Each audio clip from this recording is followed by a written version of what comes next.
coaching, cohorts, community, chunking, and credentials. And these are 5 C's that you can use to power up your portfolio, to improve the reach, revenue, and impact of your content. I'm Celisa Steele. I'm Jeff Cobb, and this is the Leading Learning Podcast. Welcome to episode 345 of the Leading Learning Podcast. And this episode is brought to you by the letter C and the number 5. That's true, and hopefully that doesn't get us in any trouble with the makers of Sesame Street. I have images of the Count in my mind as we're talking now. We're going to focus our conversation today on 5 C's that we believe will help learning businesses grow their reach, revenue, and impact in the current moment and in the near future. The 5 C's that we have in mind are coaching, cohorts, community, chunking, and credentials. And each of those 5 C's can touch on and build on the content that a learning business already has. And our take is that content alone is usually not enough to stand you out and make your learning business as useful and successful as it could be. You usually need something else to supplement or enhance your content. And the 5 C's, coaching, cohorts, community, chunking, and credentials, are ways that we encourage you to consider.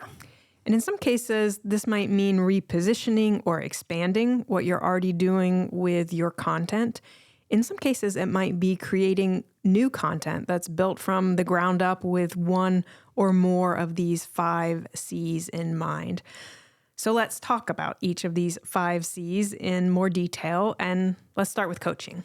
And we'll stress there's no particular order to these. We could just as easily have started with one of the other C's, but we've got to start somewhere. So we will start with coaching. And coaching is just one of those terms, those approaches that we've seen a lot of over the course of the last year, possibly 2 years, definitely 18 months or so. I mean, over in the corporate world, a lot of talk about it. If you follow somebody like Josh Bersin, who's one of the main analyst, consultant type figures in that market, he's been posting about coaching really throughout 2022, possibly before that, and talking about it as something to be layered onto corporate learning and development. So those courses that you might be offering, traditionally it's been to executives. So, they're going to get coaching. They may not even get the courses that go with coaching. But in this case, he's talking about that should really cascade to most levels of the corporate environment. So, your average manager or maybe your frontline person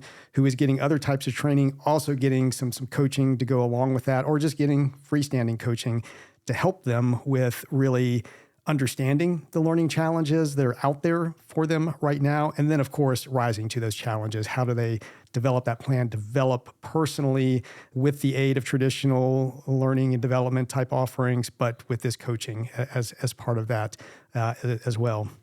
And I think with coaching, we have a couple of advantages that are sort of almost by definition baked into coaching. One is just the personalization that tends to happen there. Often, but not always, coaching is kind of one-on-one. And so it's going to be a coach responding to the coachee's issues and questions and where they want to take the conversation. So you've got that personalization baked right in. That's going to help that coaching then be as useful to the coachee as possible.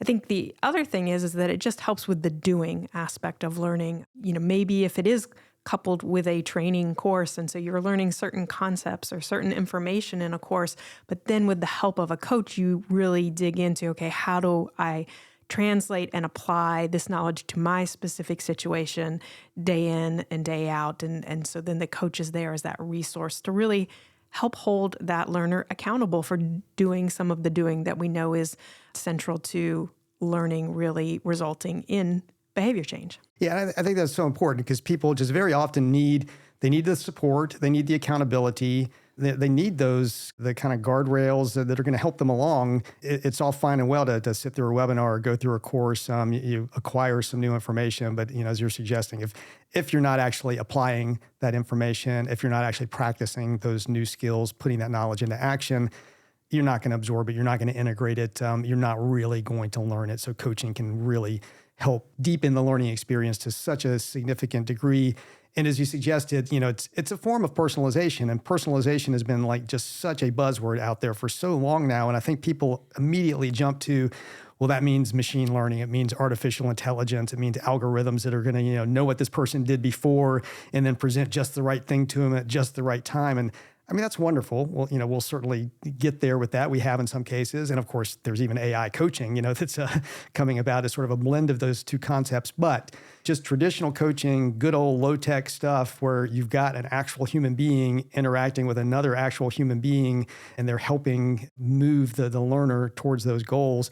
That's within the reach of any organization that can just handle the logistics around making it happen. And of course, this can be a premium sort of offering. You may be offering traditional events, classroom-based stuff, online stuff, and then to layer a coaching component onto that, because, we're talking to learning businesses, organizations that actually have to generate revenue from their learning offerings. Adding that coaching component can be an additional source of revenue and a new way to form and grow relationships with your subject matter experts. And we had Jen Louie on the podcast not too long ago talking about coaching and talking about various ways that learning businesses can add coaching to their portfolio. It doesn't have to just be a standalone coaching offering. It can also be coupling it with a specific training course or training program. There are other ways to do this.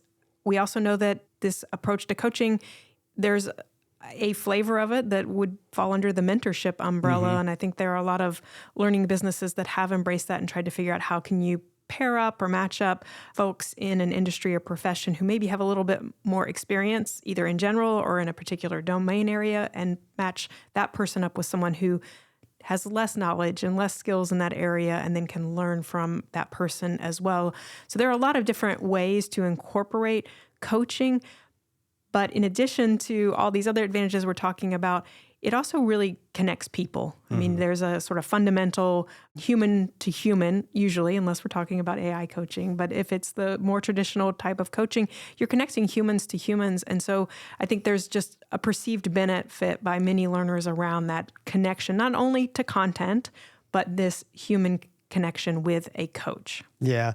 And I think there's this interesting, as there often is, sort of a corollary in the different worlds of learning that we serve through Tagoras. With Leading Learning, we're talking to learning business professionals who work at, say, trade and professional associations, academic PCO units, training firms, those sorts of organizations.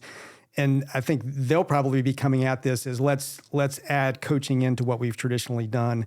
But we also serve the sort of entrepreneurial expert market over in our Learning Revolution world.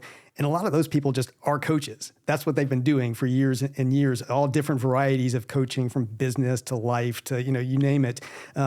And now they're adding in the educational component, the sort of more traditional course component, or maybe a membership site or those sorts of things. So they're taking components that have traditionally been over in that learning business world and adding it into their world as entrepreneurial experts. So coaching plus courses, plus training, plus events, those sorts of things. So it's sort of the flip of what's happening and probably what the audience for Leading Learning might be doing with coaching. I think that points to the fact that education courses are a natural fit with coaching. And so if you offer one, you probably want to think about offering the other, because they do have ways of supporting each other and deepening the learning experience that you can offer. Definitely.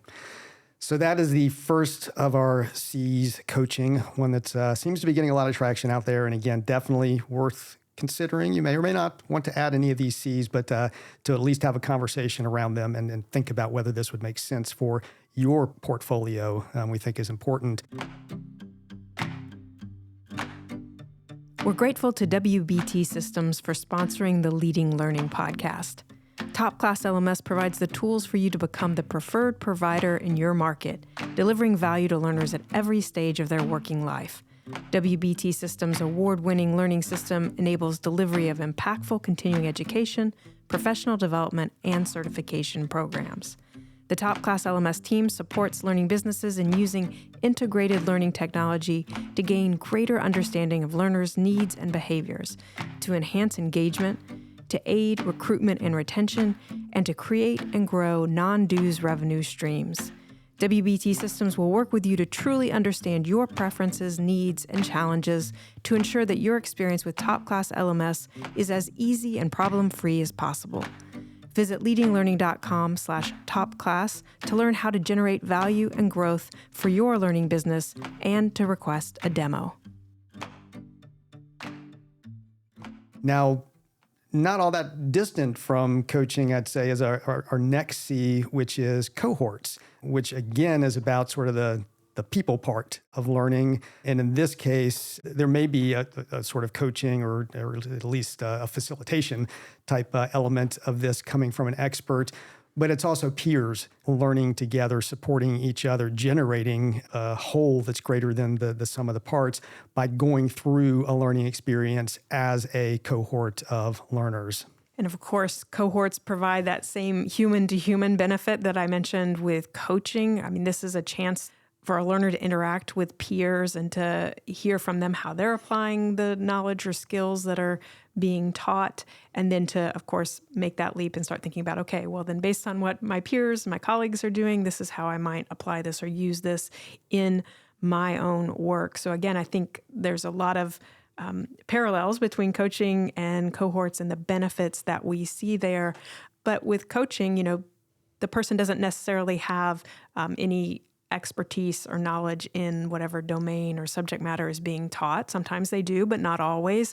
With cohorts, you do at least have this idea of we're all in this together. We're all kind of grounded in the same content, and we're moving through this. We're going to help hold each other accountable. And I think that there can be a lot that's attractive about that accountability, about kind of helping to keep one another on course, that can be appealing to individuals in the current day and age where, yes, there's a lot of convenience that goes with self-paced learning, but there's also a lot that you can feel like you're missing. You can sort of feel like you're off on your own learning and that no one else is really aware of it or paying attention or helping to keep you going. With a cohort, you have those resources in your peers to help drive your own learning. Right. And, of course, cohort is obviously not something new. It's been going on forever in traditional classroom-based learning offline since probably that sort of learning started happening. I can think back to the days of the Greeks or something like that. Cohorts were working together. But even in online learning, that's been there for a long time. It's been, part of a traditional academic model of online learning, for example. But I think cohort-based approaches started getting kind of a new breath of life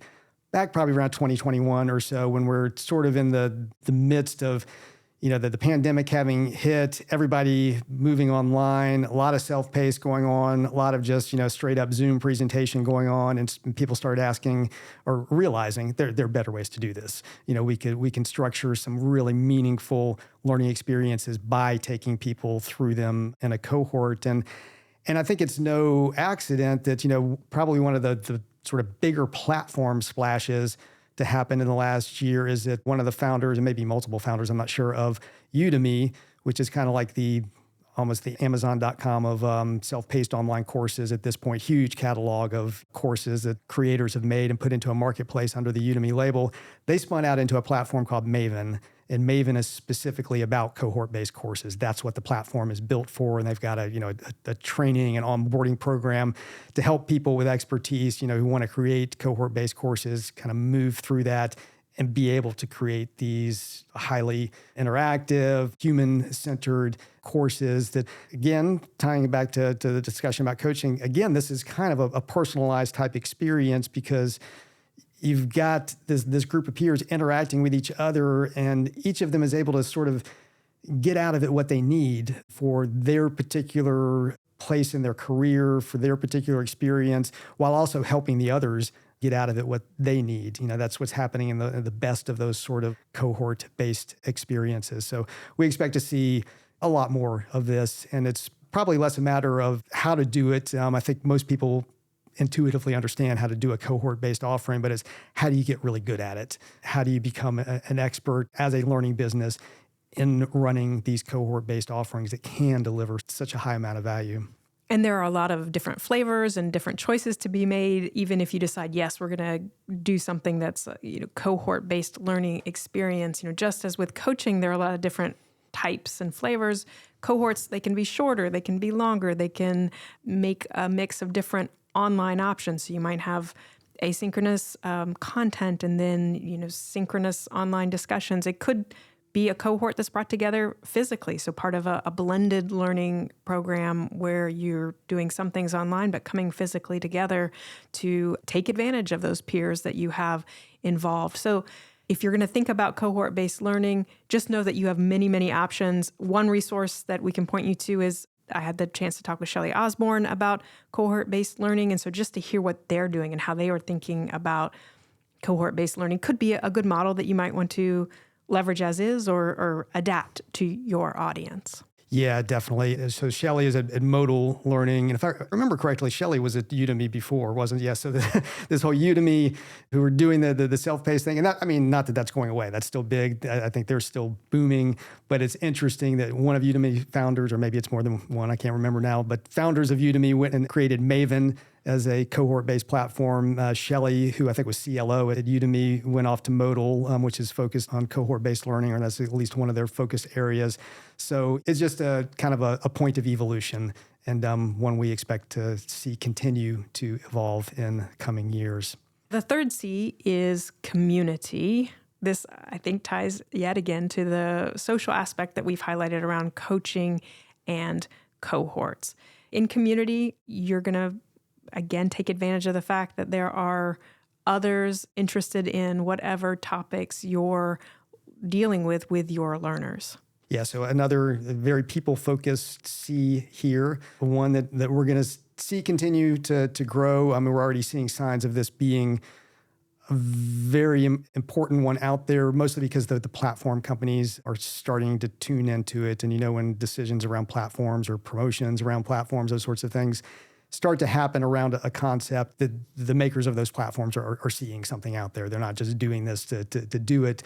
So, for example, Thinkific, which is a platform that's traditionally focused more on sort of entrepreneurial course creators, though does have some traction in the broader corporate world as well. And their annual digital learning report, which they've been doing for a number of years now, one of the biggest current trends that they identified was community-first learning. That this idea that you really are bringing people into a learning community, and that is kind of the basis of whatever else you might be doing with them in terms of offering courses or webinars or whatever other types of learning opportunities, more structured type learning opportunities you might be offering. They're all bound together by this idea of community. Of course, that helps with retaining your learners over time, with your learners supporting each other, with having an audience there that's ready and going to give you feedback on what else you should create and is going to be there to participate in what you create. So I think that's telling. I think it's also telling one of the more recent mergers, acquisitions that we saw in the association world, which is a big part of the leading learning audience, was between the sort of more traditional learning management system platform, WebCourseworks, and Forge, which is an AI-driven community platform. And there's a lot of buzz out there in the broader world about user experience, within the association world about member experience. And really at the core of that is, how do you create opportunities and value from people being connected to each other in a community? And I think, again, we're seeing platform companies look at that and say, there are things we can do here to connect these dots and create learning-driven community and community-driven learning. And we've seen this interest in the connection between community and learning. It's existed for many years. It's certainly not new. But I do think we're kind of getting to that point with how can we make it less clunky? I mean, I think we've sort of seen the cordoned off discussion area for people enrolled in a course, but it could sort of feel like an area people wouldn't necessarily go to naturally. So I think there's this idea of how can we make that community that maybe is tied to a learning course also just feel like it's a more organic and a more natural part of an exchange that people might be having with others around a particular topic. And so I think the systems, the platforms are getting better about how can we connect these two pieces that we've kind of traditionally maybe handled in two different platforms. And now we're seeing, I think, a lot more focus on that. How do we bring these together in a good user experience kind of way? Yeah, and I think the more cohesion we can see there, the easier that gets to manage. the easier it gets to be as a user, as an end user experience, the better. And that seems to be a direction we're headed in. So community, definitely one of those people-centric approaches, learner-centric approaches to consider along with cohorts and coaching. And of course, all of these things fit together well too, because they are so people and interaction driven. So those first 3 C's, very, very strong.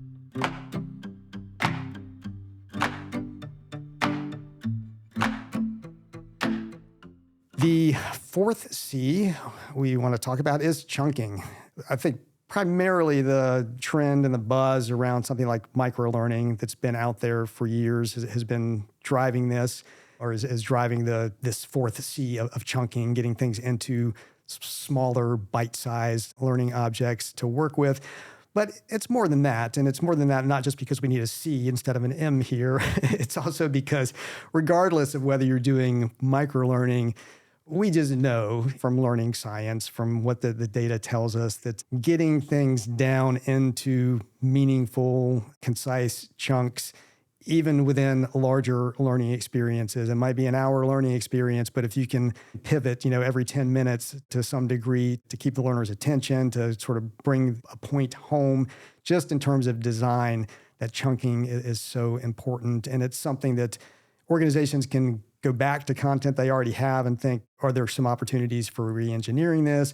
Are there some opportunities for carving out some chunks from things, maybe making some microlearning opportunities, but then also going forward, how do we work with our subject matter experts? How do we design ourselves in ways that our content is more chunked, is more digestible, is going to be more in line with what we know works from a learning science standpoint, and also just what learners increasingly seem to want and expect. And I think it also ties to personalization. Again, if we have smaller chunks, whether they are freestanding micro learning units or if they are clearly labeled and segmented sections of a larger learning program, that enables the learner to sort of go, I don't need to know about A.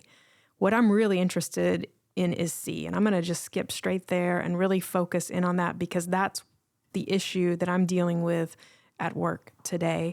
And so I think there's a lot that chunking can do to help with that personalization piece, which also ties to motivation, because the learner's going to be more interested if it's something that she knows she wants to learn about or knows she needs to learn about.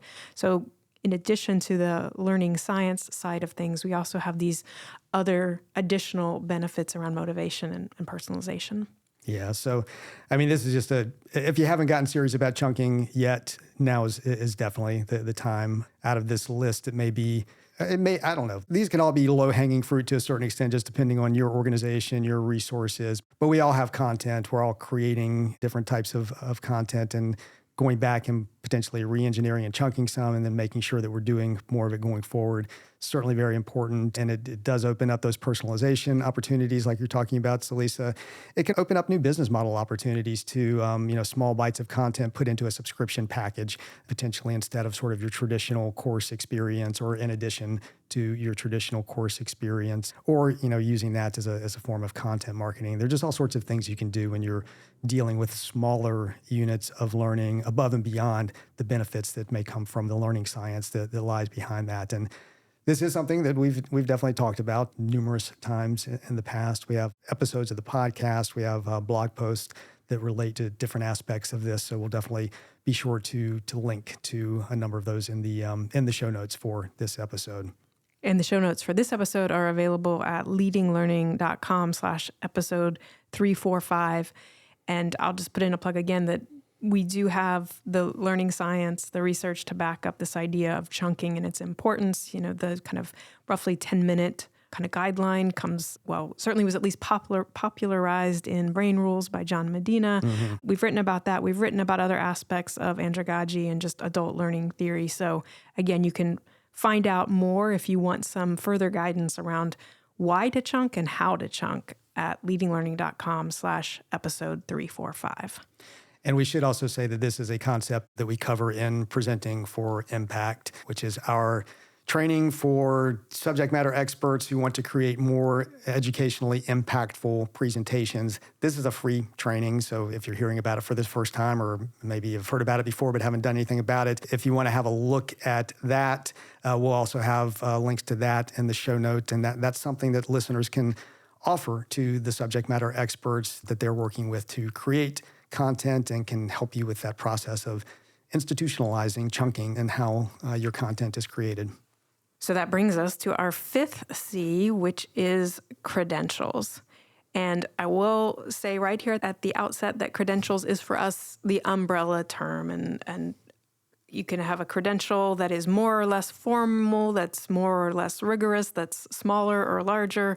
So certifications would fall under the credentialing umbrella, as would digital badges, and as would even just a PDF certificate of attendance or completion. But what we want to talk about around credentials is just this idea that I think, for the most part, learners and then other stakeholders, such as employers, want a learning experience to clearly signal certain accomplishments, certain skills, certain knowledge.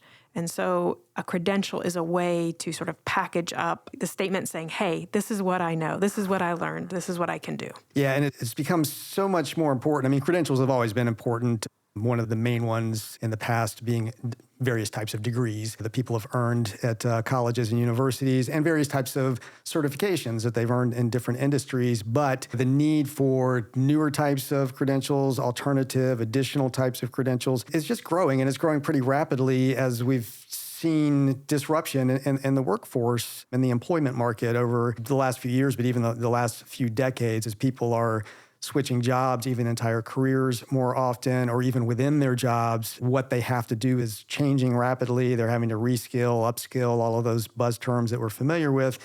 And generally, they being the learners, the employees, having some form of proof of learning, having some validation that they have gotten this new skill.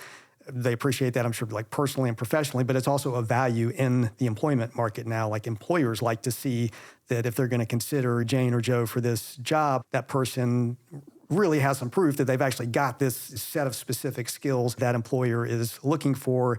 And a credential is just one of the most logical ways to do that, always has been. And you had the chance to talk recently with One Ed Tech about some of the standards that they have around credentials, or that touch on credentials. And so we would point people to that episode. Again, you can find a link to that in the show notes for this episode at leadinglearning.com/episode 345. I would also point to sort of the overlap between the last C that we talked about, chunking, and this C, credentials, because I do think that in large part where we've seen the most demand is for smaller credentials.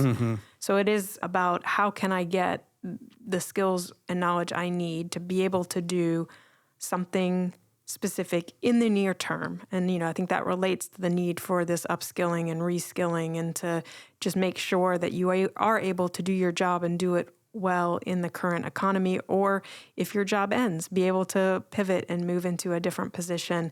And so I think these smaller credentials really help with that, because you can, as a learner, invest a relatively small amount of time and therefore also less money than if you were to, say, go back to school to get a graduate degree in a different field. Yeah, definitely. And like everything we've been talking about here too, there are business model implications that credentials bring with them. They are a way to potentially make your learning experiences more valuable and help with demand generation. I was responding to a colleague just the other day who's at an association who was saying, we don't have a CE or a CEU requirement in our field. And we know, we meaning you and I, Salisa, and Tagoras, from research that we've done for many years, that having some sort of a credential that's going to drive the need for CE, that is a big driver of learning enrollments, both online and off. So if you don't have that, you don't necessarily have a great demand driver there for the learning that you're offering. So even if there isn't a requirement in your market right now, there isn't licensure, there isn't some sort of overarching certification that people have to have, if you are able to put together a credential, and I think any organization can do this if they're really in touch with the labor market and what employers want, you can figure out what are some credentials we can offer around specific knowledge or skill sets that if we bundle together 3 or 4 courses and maybe layer some coaching or do it as a cohort, some of the things we've already been talking about, and create 1 or more credentials that have some value to them. And these don't have to be full-blown certifications. That's going to rightly scare many organizations to get into that, but just a good, solid assessment-based credential with some coursework to it. You've often already got the courses or the content that could form the core of the credential. You just need to build a few other components around it and then actually name the credential and make it issuable. And suddenly you've really added to your potential for demand generation around the learning content that you're offering. And when we're talking about powering up your portfolio, this is a great way to power up your portfolio, is to get some credentialing in there that's meaningful and attaching that to your learning and then being able to charge for that and know that you're going to be able to drive more demand for that.